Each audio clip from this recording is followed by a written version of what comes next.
I'm a med student. I fell asleep in a lecture and found where the missing students go.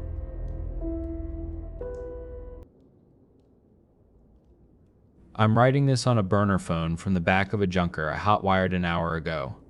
I don't know how to hotwire a car. My hands just knew what to do. That's not the scariest part.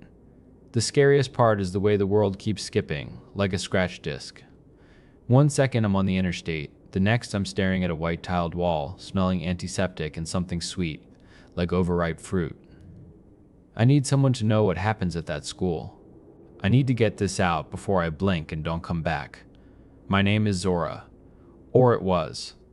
I was a second-year med student at one of the oldest university hospitals in the country. The kind of place with ivy-choked Gothic spires and a reputation that crushes you before you even sit for your first exam.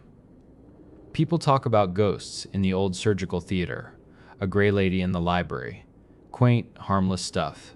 If they knew the truth, they'd burn the whole damn place to the ground. I was never one for ghost stories. I was a woman of science. Scalpels, sutures, and peer-reviewed studies. Life was a series of biological processes, and death was simply the cessation of them. I found comfort in that. In the rules. Professor Alaric Finch was the one who taught us to question the rules. He wasn't like the other lecturers, dry and droning from 1,000-page textbooks. Finch was electric. He'd lecture on neuroanatomy and somehow end up talking about quantum entanglement in living tissue, about cellular memory.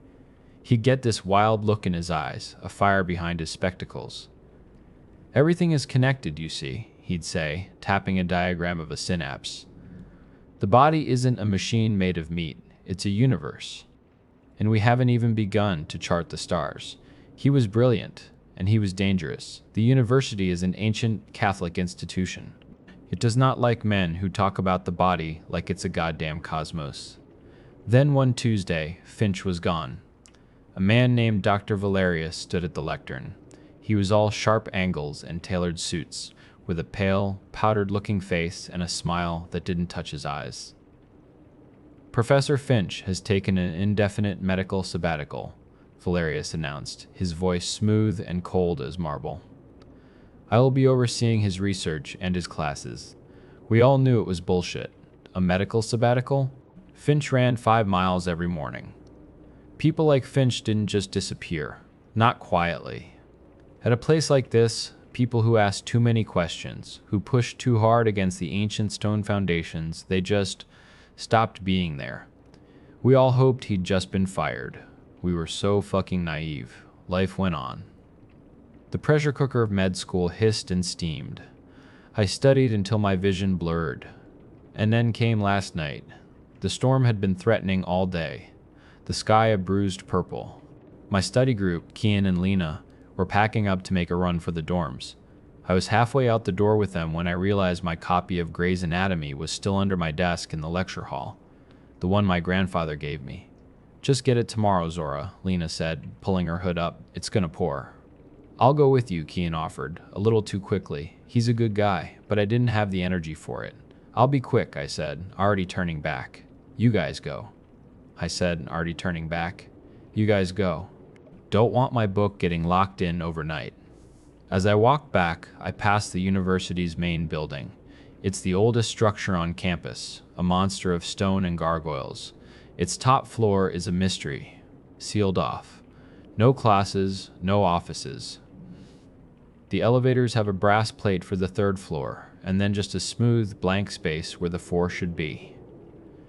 The official story is structural instability. The student rumors are much more creative.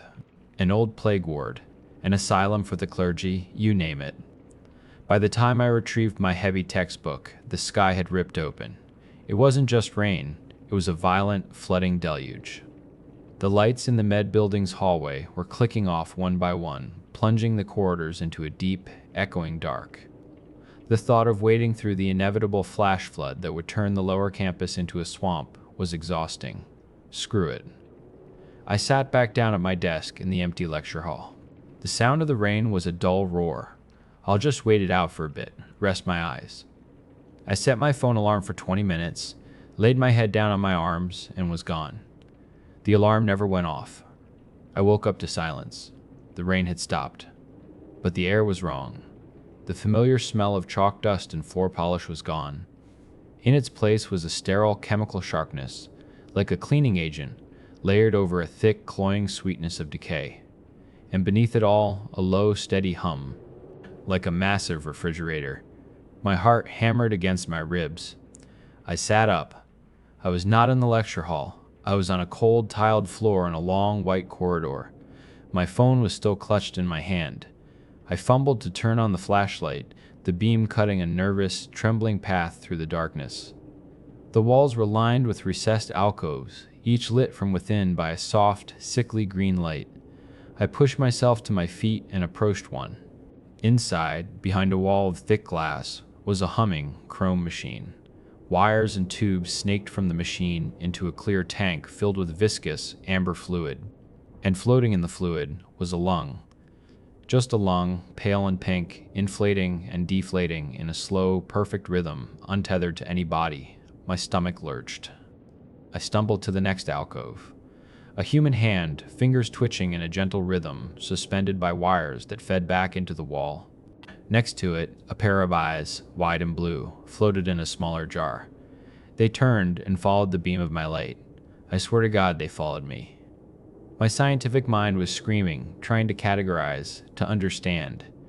Tissue cultures, advanced prosthetics, but my gut, my ancient animal brain, knew what this was. This was a chop shop for souls. I was in a laboratory, a gallery of horrors. I looked past the alcoves to a large window at the end of the hall. I crept towards it, my breath held tight in my chest. I looked out, and down, 4 stories down, to the rain-slick stones of the main building's central courtyard. The 4th floor. I was on the sealed 4th floor. I hadn't walked here. I had just woken up here. Then I heard voices, muted, coming from a room down the hall. Biomass integration is unstable. We lost the last specimen. It was a woman's voice. Crisp, academic. Finch's sequence is different, a man replied. Dr. Valerius. His voice sent a shard of ice through my veins. His cellular resistance was remarkable. Even now, he's still coherent. I ducked behind a metal gurney, my body trembling so hard my teeth chattered. I raised my phone, trying to record. The humming intensified and the screen flickered, the video feed dissolving into static. They walked out into the corridor, their flashlights cutting through the dark. Valerius and a woman with severe dark hair pulled back into a tight bun. They weren't looking for me. They were doing their rounds. If we can't stabilize the point-to-point transfer, the entire project is a failure, the woman said, pointing her light at the tank with the lung. It's just butchery. Progress requires sacrifice, Doctor, Valerius said smoothly, and Romero was no great loss. This, however, he shined his light on the largest tank at the very end of the hall. I peered from behind my cover, and a scream built in my throat, hot and acidic. It was Professor Finch, or what was left of him. He was suspended in the center of the tank, a ghostly, translucent figure. Mostly just a spinal column and a brainstem, glowing with a soft internal bioluminescence. Wires like silver worms burrowed into his skull. He had no mouth, no lungs to scream, but I could see his face. It wasn't really there, more like an afterimage projected onto the glass, shifting and unfocused. But his eyes were clear, and they were locked directly on me. They were filled with an agony I can't describe, an eternity of pain in a single, silent gaze. And then he did something. He fought them. I saw the wires connected to his brainstem spark. Across the room, in one of the alcoves, a disembodied arm. His arm, I knew it was, his lashed out, smashing its glass prison. It pointed, finger extended, shaking violently, at a heavy circular door at the far end of the corridor. An emergency exit. Valerius cursed. The woman shouted in alarm. Their lights swung away from Finch and towards the commotion. That was my chance. I didn't think. I just ran. My feet slapped against the cold tile. An alarm blared, a piercing shriek that vibrated in my bones. Valerius saw me. The subject, he yelled. He didn't chase me. A panel slid open in the wall and a machine rolled out. A chrome gurney with articulated surgical arms ending in whirring saws and gleaming needles. It came at me fast. The disembodied parts in their prisons began to thrash. The eyes spun wildly. The hand beat against its tank. Finch's arm spasmed on the floor, knocking over a tray of instruments that skittered across the gurney's path, making it swerve for a critical second. I slammed my shoulder into the circular door Finch had shown me. It was heavy, like a bank vault. I threw my entire weight against it. It groaned, then swung open into blinding, featureless white. The feeling was indescribable, like being torn apart and reassembled atom by atom at the speed of light. A violent, gut-wrenching wrenching. I landed hard, crashing into wood that splintered under my impact. The world swam back into focus. I smelled old incense and candle wax. I was in the campus chapel, sprawled in the aisle, a shattered prayer kneeler beside me. It was empty, silent. I scrambled up and ran. I didn't stop until I burst into my dorm building, gasping for air. The night guard at the desk looked up, startled. "Whoa, miss. Rough night?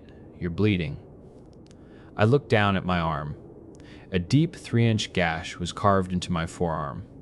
But it wasn't bleeding red. It was weeping a thin, pale fluid that glowed faintly in the dim light.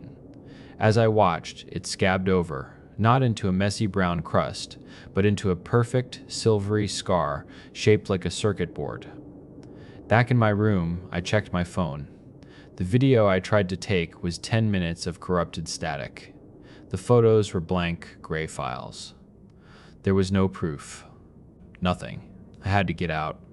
I threw clothes into a bag, grabbed my wallet, my keys.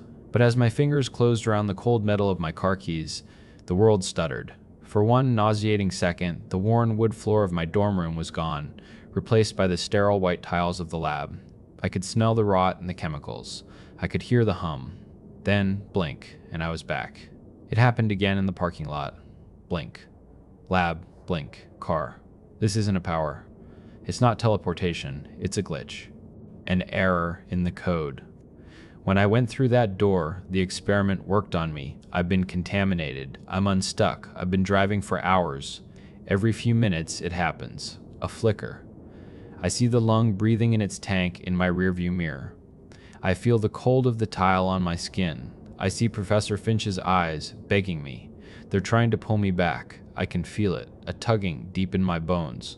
I have to get this out, all of it, before I blink again. I'm afraid one of these times, I won't come back.